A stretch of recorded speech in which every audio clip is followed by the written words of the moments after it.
for student activities and off-campus student services. That is the department that kind of runs a lot of the stuff that goes on here at UNT. Mary Flame is tomorrow. That's the department that I am in, and we're hosting Mary Flame tomorrow. Today I'm gonna give you a lot of information just about how to get involved in college, some advice, and afterwards, if you have any questions that I may have not covered, feel free to come up here and ask questions, or if you want to raise your hand in the crowd. And yeah. So first, I'm going to talk to y'all about the importance of getting involved. Just to talk about some of the things that you could benefit from it would be leadership skills. Obviously, meeting new people and making friends. I think obviously getting your degree is the number one option. Come on, you're fine.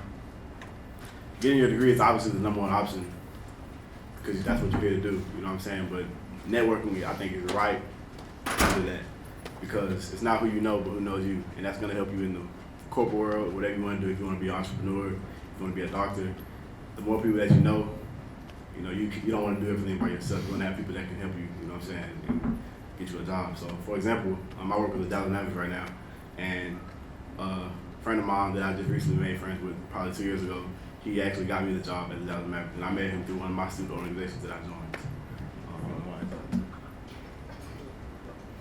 Getting involved is not mandatory. Nothing in college really is. Going to class isn't mandatory. Attending events isn't mandatory, but it's definitely highly recommended just to enhance your college experience. You don't want to go to class and go back home all throughout the semester. You're really wasting your time.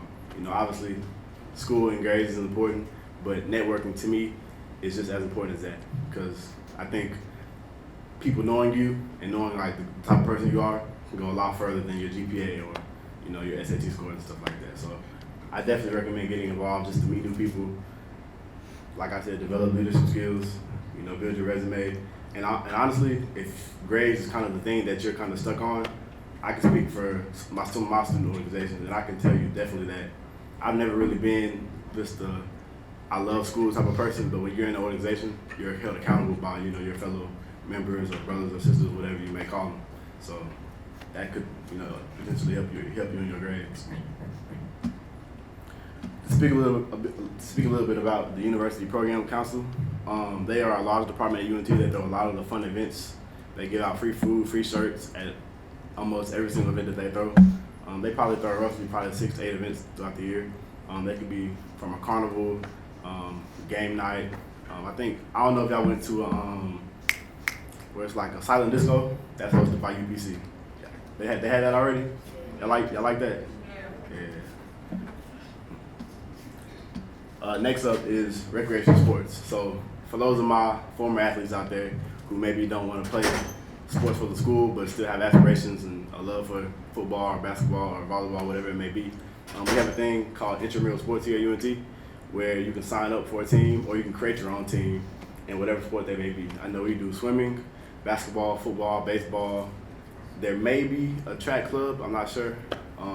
Obviously Zumba, I'm not really sure what Zumba is, but for those people who do Zumba, it's something out there for you. Cycling, just about everything you can. We have 2 gyms here. We have the main one, pole recreation, and across the street is called the Ken Bonson Gym, which is basically just basketball courts. And if you like playing like, I forgot what it's called, like cricket or something like that, that's in there too. So definitely a large avenue if you want to still play sports but not really just do it organized for the school and stuff like that. I know my freshman year I played basketball, football, and baseball, because I grew up playing all sports when I was younger, so I had a lot of fun. I met a lot of new people, lifelong friends, honestly. The Multicultural Center and the Pride Alliance. So our MC Center is on the 3rd floor in the Union. It is right, I think the number is 343, if I'm not mistaken, something like that. It's on the 3rd floor. This is kind of like a safe space to go in between classes, or if you're just bored. A lot of people go there to do homework or just chill in between classes. Like, I know my freshman year when I would have a class that maybe ended at 1 o'clock, maybe another one starting at 2, and I really didn't want to go back all the way to my dorm. I'd go in there and talk to people, do my homework, maybe just network with other people.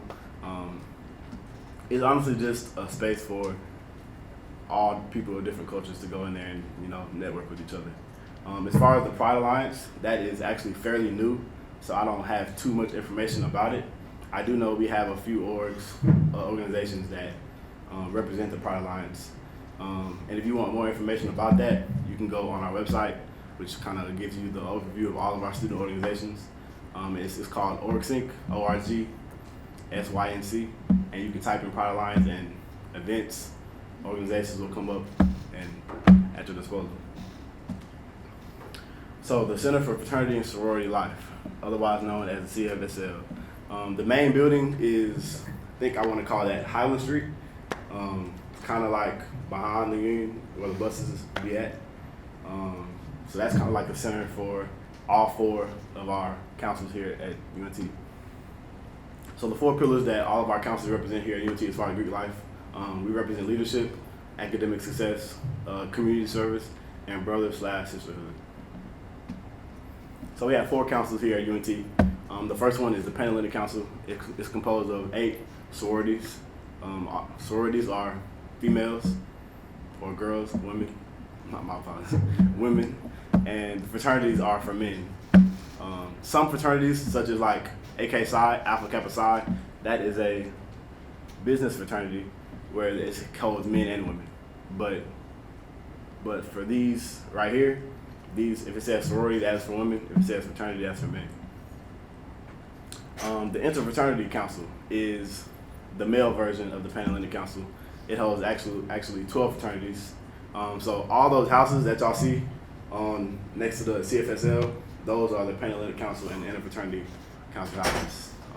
The MC and the National Panhellenic Council do not have houses, just the first 2. Next up, we have the Multicultural Greek Council. Basically, this is composed of Hispanic, Latin, Asian, many other cultures. It even gets down to specific to like Filipino or South Korean. There's so many different orgs in there. So they have 8 sororities and 5 fraternities. It's very much cultural based. Not saying that you have to be a part of that culture to join, but that's what the fraternity or sorority was founded based upon. So, and last but not least, we have the National Panhellenic Council. Otherwise, you may have known them as the D9, the Divine 9. Technically, they have 9 organizations total, but here at UNT, we only have 2 sororities and 4 fraternities as of right now. I myself am a part of one of those organizations, Phi Beta Sigma Fraternity Incorporated. We are one of the 4 active fraternities here at UNT. So the first 3, I know a lot about just from being here at UNT and working, but I can answer a lot more questions about MPAC just because I've been in my fraternity for 3 years now. Dang, I feel old just saying that. But yeah. So the Center for Leadership and Service. If you're a big community service person and you like to volunteer and help out in the UNT community, or not even just the UNT but the Denton community, this is a big department for that. They do a lot of trash pickups. They visit the homeless shelter sometimes. They do a lot of different community service opportunities. And it's very easy. All you have to do is go into 345. It's literally in the office that I work right next to. I work with Student Activities, and this is they call it the CLS because it's kind of long to say Center for Leadership and Service all the time. And this is definitely the main department at UNT where you get to put your time aside and do community service and help others. So they host an event called Eagleton, which is basically a big community service event that goes on, I want to believe, in October, and they also do it again in the spring. I forgot when. If you want more information about the CLS, you can just type in literally UNT Center for Leadership and Service. It'll tell you their contact information, their Instagram, what office they're in, and everything like that. Next up, we have the Student Government Association. So for my people that were on, student council in high school and want to continue that or learn more, this is for you. Or even for my people that maybe thought about it in high school, but now you kind of want to branch out a little bit more and try something different. So our Student Government Association is obviously ran by students only. Yes, some of our student orgs have advisors, but all of them are 99% ran by students. So, if you want your voice to be heard and want to be a part of making, big decisions here at UNT, whether that may be something to do with events or opening certain buildings or just anything UNT-wise, SGA is what we call it. Is definitely, I don't know why my slides keep switching like that, but SGA is definitely a great organization to join. I've never been in it, so again, if you want more information about that, their office is also on the 3rd floor. Literally just walk through that long hallway, it says 345, and then it'll be the first office with like the glass windows and stuff like that. So they actually have an intern program as well for maybe students that are interested but really not really sure if you actually want to join. So they kind of show you the ins and outs of SGA and let you get a chance to kind of see what it's really like. They also have a Senate, so they have a president, vice president, treasurer, I want to say event planner, and a few other, probably liaison, and a few other positions that I'm not aware of. They also do committee work. Basically, they do a lot of work for like the city of Denton as far as like representatives and people who represent our city. Orientation and transition programs. So all of you guys as OLs, orientation leaders, they work for what we call OTP. So they do, orientation obviously, and they also do campus tours whenever people come. I don't know if anybody took a tour before they came here, but that was actually an OL who did that for you. So they kind of their main thing is kind of welcoming UNT students to the campus, and kind of showing them what it's like. They also are kind of like the first resource of mentoring. So as far as mentoring, you don't have to have a mentor that claims that they're a mentor. A mentor could honestly just be somebody that you meet and maybe they've been going to UNT and they just give you advice and look out for you. It doesn't have to be an actual mentor from OTP. It could be anybody. But OTP does reach out with intent to mentor students who may need help. Housing and residence life. I stayed in Kerr. Who stayed in Kerr? Yeah. Kerr, I stayed in Kerr my freshman year. A lot of people don't like it now. I don't know what's going on, but I had a great time my freshman year in Kerr. I can't even lie to y'all. I mean, y'all are fine. But yeah, so I would definitely recommend getting involved within your hall, whether that may be, I know we used to do sometimes pizza parties with just like our wing, because Kerr has like A side and a B side. So sometimes we would do a B side pizza party. Sometimes we'd have like pool competitions in the little hall, ping pong competitions, whatever it may be.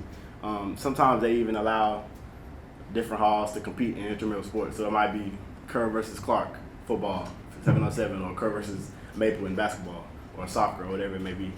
So this is just another way to network with people. I know I met a lot of people on my floor like the last few weeks of the year, and I'm like, dang, like how did I not know you this whole time? So I definitely would recommend just talking to as many people as you can. That's what we're here for in college. Obviously, like I said, for people who came in late, getting your degree is obviously the number one option. It's nothing higher than that. So that's what we're here for. That's what your parents are paying for, or if you're paying for yourself, that's what you're paying for. But you don't want to just get your degree 4.0 and not meet anybody, not talk to anybody, and not kind of miss out on the real college experience. Because I'm not gonna lie, I'm a 5th-year senior, and I swear it feels like I moved in yesterday. Time flies. I don't know why, but time speeds up when you graduate high school. Don't know why, but that's how it is. So take advantage. Obviously, take care of your grades and your scholarship, and obviously for those of you who may be on the scholarship and need to maintain a GPA, keep doing that. But try to branch out and be uncomfortable. So student activities, like I said, is the department that I work for. We have over 450 student organizations here at UNT. I forgot the exact number. It might be like 458 or something like that. Whatever you guys are interested in, no matter how different you may think it is, there is an org out there for you. To give you an example of that, we have an org. I forgot what the name is, but all they do is meet up every week and sip tea together. So it might be 9 people out of the 40,000 people here at UNT that like to sip tea, and they made an org. So whatever you're interested in, you can find somebody out there like that. And also, if you have an interest that may not have an org yet, you can start your own org. It's not, I know that sounds kind of scary, like, oh, I got to start my own org, but it's really not that extraneous. All you need is 9 members, including yourself, to start, and it's a series of paperwork and stuff that could last up to maybe 2-3 weeks, and then you have an org. And then most likely, if you're starting your org, you'll probably start off being president and stuff like that. So it'll be a great way to get into learning how to be a leader, because when you get into the real life job, you're gonna have to be a leader no matter what your role is, no matter what field you're in, doctor, lawyer, business, entrepreneur, or whatever it may be. So we host Mean Green Fling, which is tomorrow. I'm gonna be out there from probably 7 a.m. to 9 p.m. I'm gonna be working it from 7 to 5, and then I'm gonna go table with my organization, my fraternity. So y'all might see me out there. I may have on this or blue letters. Feel free to speak to me if y'all ever see me on campus or me in Green Flynn. I know I kind of got like a mean face, but I promise I'm not. I'm very nice. You can come up and talk to me, and I can give you advice about whatever. Some of the events that we also throw is Founders Day. Every Founders Day, when UNT was founded, we throw a big carnival. It'd be like rides, not like roller coasters or nothing, but little small kiddie rides, food, games. You can get your face painted, like the little fake tattoos, henna. I forgot what it's called. And we also do a bonfire every homecoming, which is pretty good, which is pretty fun. I went my freshman year. I definitely had a great time. I've never been to a bonfire before that, so that was definitely an experience. We also throw events on University Day, which was because we used to be North Texas State, and then we transferred to the University of North Texas. I think 19 something, and that's kind of the celebration of that day. And then the last but not least, another event that we throw is called Earth Fest. Basically, just what it sounds like, celebrating Earth and picking up trash and serving the community. Other events that we throw here at UNT, Fine Arts, Distinguished Lecture Series. An example of that was Kiki Palmer came last August, and she spoke and kind of just gave her insight on college life, and she let UNT students ask her questions, and she kind of was just there for us in that way. So we throw events like that all the time. We have a lot of celebrities that come. I think so. Since I've been here, I've seen Brent Fayez, I've seen Kiki Palmer, I've seen 50 Cent, I've seen many other people. But usually throughout the semester, you'll definitely, and those events be free too. So you don't have to pay for them. Usually, most UNT events, I would say about 90% of UNT events, it's free and you're getting stuff back. T-shirts, food, whatever. So yeah. And athletics. So we're not like Alabama or Texas University where the football program is crazy. So you get in free to all basketball, football games, volleyball games, whatever. All you need is your UNT ID. And if you do lose your UNT ID, they will accept your number as long as you know it. So try to memorize your number. You might need it sometimes. I know I lost my ID probably like 4 or 5 times in my first year, so I was always having to memorize my number. But UNT athletics is definitely great. We have great school spirit. The football games be very live. The basketball games be very entertaining. So I definitely would recommend going to as many of those as your freshman year, because after that, you kind of stop. You kind of get more busy. I would say your sophomore or junior year, and may not have time to go to as many. I know most of you probably don't have a job yet. I mean, I didn't have a job my freshman year until like the second semester. So take advantage of the free time and just all the soaking up the experience for your first year, because you don't really repeat your freshman year. Not as far as like having fun, but just like first-hand experience, because it's the first time you're seeing new things, meeting new people. So, Talons, can't speak too much about Talons. It's a spirit and traditions organization. So they kind of uphold and maintain university traditions. They attend athletic events and perform community service as well. They're also open to everyone, so anybody can join. One thing that they do for school spirit, have you heard about the White Squirrel yet? Yeah. So I've never seen it. I've never seen it in my 5 years. Well, this is my 5th year, so I guess 4 years. I've never seen it, but apparently if you catch the white squirrel, you get free tuition. And that's kind of I'm serious. I'm not joking. But that's kind of the thing that they kind of like promote on their social media pages and stuff. They kind of post it if they see it in the trees or something like that. So, last but not least, involvement advising. So we do that at my apartment at Student Activities.